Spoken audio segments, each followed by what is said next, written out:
বর্তমানে আমি দাঁড়িয়ে আছি আজিমপুর কবরস্থানে। রাত বাজে প্রায় 12:30। এখানে আসার উদ্দেশ্য হলো মানুষকে আসলে কিছু বার্তা দেয়া, তাদেরকে আসলে জীবনের বাস্তবতা সম্পর্কে কিছুটা ধারণা দেয়া। ঢাকা শহরের ব্যস্ততার ভিড়ে আসলে আমরা অনেকে ভুলে যাই দিন শেষে আসলে আমাদের কোথায় যেতে হবে। আপনি যদি দেখেন এখানে প্রায় হাজার হাজার কবরস্থান রয়েছে। আমরা আসলে আপনাদেরকে একটু ঘুরে দেখাতে চাই জীবনের করুণ বাস্তবতা।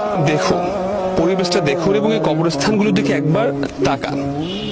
এদের কিন্তু প্রিয় মানুষ ছিল, বন্ধু ছিল, কত আত্মীয় স্বজন ছিল, কিন্তু আজ দেখুন এই রাতের বেলা গভীর অন্ধকার, এদের পাশে কিন্তু কেউ নেই। আপনার বেলাও কিন্তু ঠিক একই ধরনেরই ঘটনা ঘটবে। আমরা যদি এই সত্যটা উপলব্ধি করতে পারি, হয়তো আমাদের জীবন অনেকাংশেই বদলে যাবে। রাত গভীর হলে কবরস্থান যেন আরো নিস্তব্ধ হয়ে আসে। পুরো পরিবেশ স্মরণ করিয়ে দেয় সব রাস্তা একদিন এই নীরবতার দিকেই ফিরে আসে। অনেক তরুণের এই ভুল ধারণা রয়েছে তারা হয়তো মৃত্যু হলে মারা যাবে, কিন্তু বাস্তবতা হলো আমরা কবরস্থানে এসে দেখতে পেয়েছি অনেক তরুণ কিন্তু এখানে ঘুমিয়ে আছে।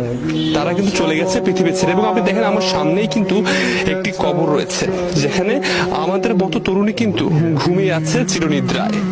কবরস্থানের মধ্য দিয়ে হাঁটতে